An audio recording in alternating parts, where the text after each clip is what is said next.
Olá, galerinha do Pincelada do Saber, estamos aqui para mais uma de nossas videoaulas. Espero que vocês tenham gostado das aulas anteriores e hoje nós vamos continuar com aquela série de vídeos falando sobre os três movimentos da modernidade, segundo um autor considerado conservador, que é o Léo Strauss. Vamos lá então. O terceiro movimento da modernidade para Léo Strauss, ele começa e ele pode ser definido com um autor que é de suma importância para toda a história do conhecimento humano, ou do conhecimento ao menos ocidental, que é ninguém menos que Friedrich Nietzsche, né? Esse filósofo tão famoso, que se tornou tão famoso devido à sua rebeldia, devido à sua grande dificuldade em lidar com sistemas, com verdades, né? A todo esse aborrecimento que de fato muitas pessoas não conhecem, porque eu acredito que um Nietzscheano verdadeiro, muitas pessoas dizem, né, que Nietzsche é perigoso por ajudar as pessoas a se suicidarem, a se decepcionarem com o mundo. Eu diria diferente, que alguém que leu Nietzsche verdadeiramente, que compreendeu o que Nietzsche queria dizer, é alguém com um estado de espírito e com uma alegria, né? Com algum tipo de felicidade, de pulsão pela vida que se torna incomum dentre os demais, né? As pessoas que entram em depressão após ler Nietzsche talvez porque elas não leram Nietzsche de verdade, acredito eu. Então, o terceiro movimento começa em Nietzsche. O que acontece aqui? A existência histórica aqui em Nietzsche não é pensada como harmonia e como paz, e sim como desarmonia e como tragédia. Existir na filosofia nietzschiana, segundo o autor, né? Não estou dizendo que eu concordo com a concepção dele, mas segundo o autor, existir para Nietzsche é uma tragédia. A existência é uma tragédia, né? Então ele vai dizer, a grandiosidade que o homem possa alcançar não tem nada a ver com a felicidade. Em Nietzsche, a grandiosidade que o homem pode alcançar não tem nada a ver com o conceito de felicidade, de bom, de belo, de certo e de errado, ao qual nós estamos acostumados desde a filosofia clássica. O autor traz a ideia que entre Rousseau e Nietzsche há o século da história. E o século da história é promovido por quem? O século da história, a história ganha a sua supremacia, o seu apogeu, acredito eu, que a sua fundamentação, o seu campo, o seu lugar específico dentre as ciências humanas, em que momento e com que autor? Se não no século 18 e 19 com o Hegel, né? Para Hegel a história ela caminha para algum lugar, né? Entre Rousseau e entre Nietzsche há um limiar, né? Há alguém ali que é o Hegel. E o Hegel ele vai dizer o seguinte: a história ela está caminhando. A história ela cumpre determinadas etapas. A história ela tem um sentido, né? Para Hegel há um fim da história, né? Segundo a concepção do autor. A gente já vê outras interpretações, existem outros autores que interpretam de outra maneira. Mas para o autor, para Léo Strauss, para Hegel há o fim da história. E o que é o fim da história em Hegel? O fim da história em Hegel é a secularização completa do cristianismo.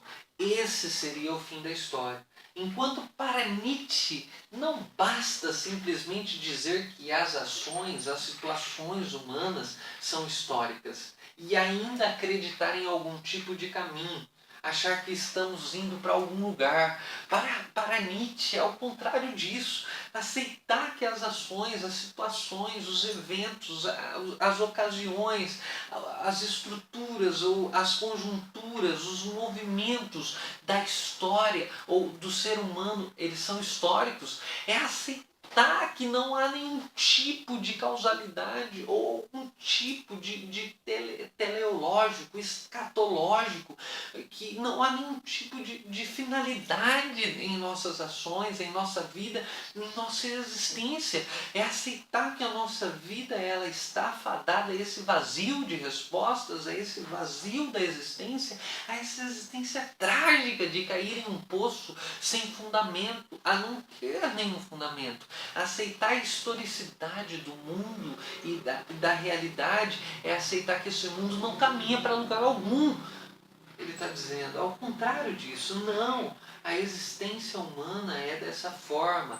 Como em Nietzsche a existência humana é descontínua, ela é descompassada. Qualquer semelhança com Foucault não é mera coincidência. Foucault está bebendo daí mesmo, ele está bebendo de Nietzsche. Não se sabe para onde está indo.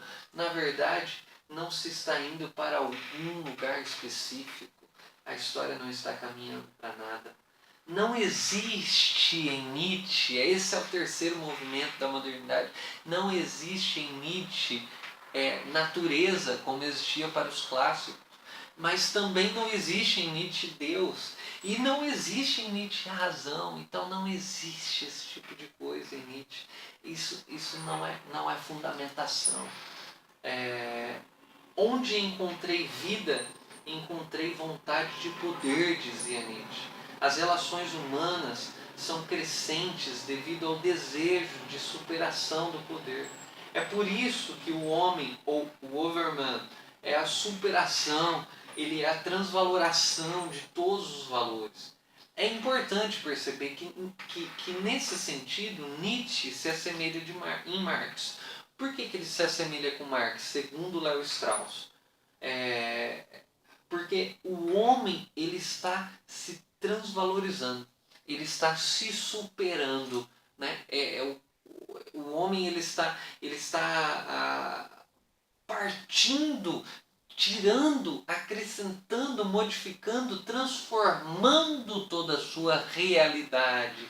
E nesse sentido ele se assemelha a Marx, né? Porque o homem, o overman, é a superação, a transvaloração dos valores, né? Nietzsche está apontando para isso. Mas é importante perceber, contudo, que há uma diferença fundamental.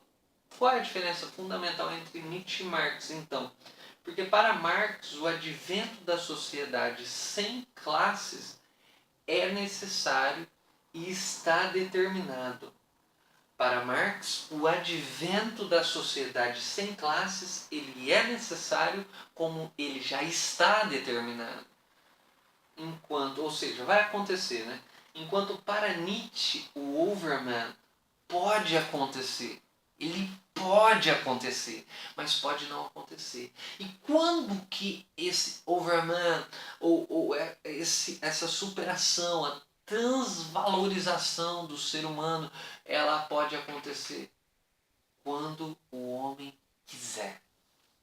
Então, em ambos os autores, o estágio final do homem é a superação do acaso. Olha, em ambos os autores, o estágio final do homem é a superação do acaso e o homem sendo senhor de si próprio. Mas ainda há outra discrepância entre esses autores. O homem idealizado por Marx é o mais decadente para Nietzsche, que seria um homem segundo o comentarista. O homem que Marx idealiza para Nietzsche é um homem de rebanho, sem ideais ou aspirações, mas bem alimentado, bem vestido, bem alojado, bem cuidado pelos médicos e pelos psicanalistas. Esse tipo de homem que a esquerda marxista busca para Nietzsche, esse é o homem mais decadente que poderia existir. Então, a natureza do homem, para Nietzsche, se existe uma natureza, é a vontade de poder. E isso significa, primeiramente, uma vontade de subjugar os outros. O homem, por natureza, não deseja a igualdade. O homem alcança sua satisfação em subjugar tanto aos outros quanto a si mesmo.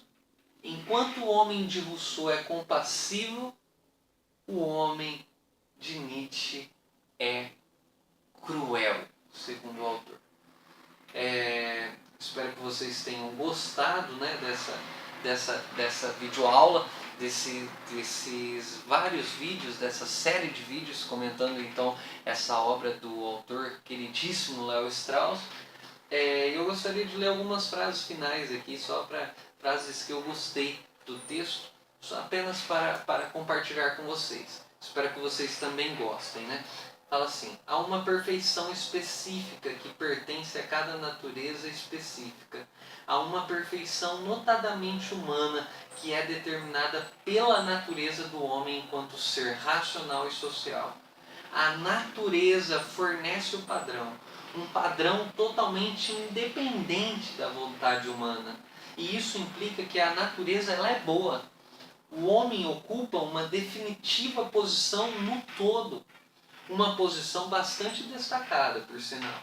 Pode-se dizer que o homem é a medida de todas as coisas ou um microcosmo, porém que ele ocupa essa posição por natureza. O homem tem assim o seu lugar em uma ordem que ele não criou. O homem, à medida de todas as coisas, é aqui o contrário de o homem é o mestre de todas as coisas. Nós temos aí a visão da natureza, né, enquanto fundamento. E a outra frase é: a vida boa é a vida de acordo com a natureza. O que significa que nós devemos existir sob certos limites. Galerinha do Pincelada do Saber, não se esqueça de se inscrever no nosso canal, não se esqueça de dar like nesse vídeo, compartilhe esse vídeo e escreva aqui embaixo para que eu saiba que você chegou até o final e você foi um guerreiro de chegar até aqui, hein? Até o próximo Pincelada do Saber, como sempre, é hora de dar